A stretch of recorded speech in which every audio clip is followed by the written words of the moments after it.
ભાવનગરમાં ક્રિસમસ પર્વનો પ્રારંભ થયો।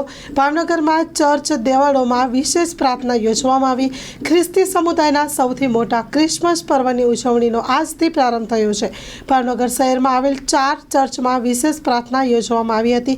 25 ડિસેમ્બરે પ્રભુ ઈસુ ખ્રિસ્તના જન્મદિવસ તરીકે ઉજવવામાં આવે છે। ક્રિસમસના નવા વર્ષ પર્વની ઉજવણી શરૂ થતાં ચર્ચો અને દેવળોનો રંગબેરંગી રોશનીથી ઝળહળી ઉઠ્યા હતા। Story report by Anil Gohil, Bhavnagar સાથે કેમેરામેન મનાલ રાજ્યગુરુ। મારું નામ ફાધર જોબી, કેથોલિક ચર્ચમાં અને સેન્ટ ઝેવિયર સ્કૂલના આચાર્ય છું। આ રાત ખ્રિસ્તી સમાજ માટે ખૂબ જ અગત્યનો એક દિવસ છે।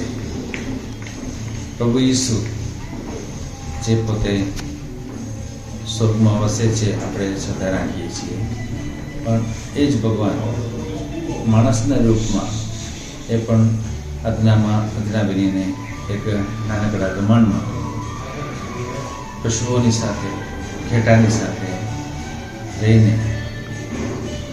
નાનું કેમ થવું અને નાના થવાથી કે મોટા થવું, એવો ખૂબ મોટો સંદેશ આપીને આ પૃથ્વી ઉપર આવી ગયો છે। આજે શું કાર્યક્રમ છે?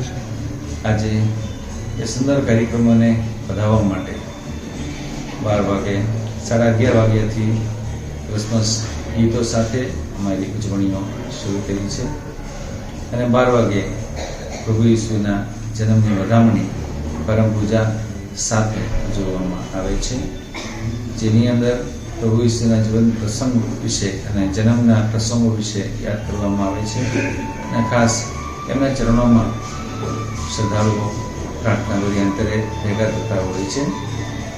એ પરમ પૂજા પછી બધા ભેગા થઈને સાન્તા ક્લોઝની સાથે એના જન્મનો આનંદ માણે છે। સાન્તા ક્લોઝ નાચે છે અને બધાને ગિફ્ટો આપે છે, એ બતાવવા માટે કે પ્રભુ ઈસુ આ દુનિયામાં મોટા મોટી ગિફ્ટ તરીકે આપણા માટે આવ્યા હતા, તો આપણે પણ એકબીજાને વેચતા થવું જોઈએ। અને ક્રિસમસ કેક ખાસ જે તૈયાર કરી છે એ પણ વિતરણ કરવામાં આવે છે અને ચા પણ સાથે આપવામાં આવે છે। ખુશી પાર્ટી એકબીજાને સંદેશો પાઠવી તથા પોતાના ઘરે પરત ફરશે। સૌને happy Christmas. Let us love this world and each one and every one of all of us. Thank you very much. God bless you.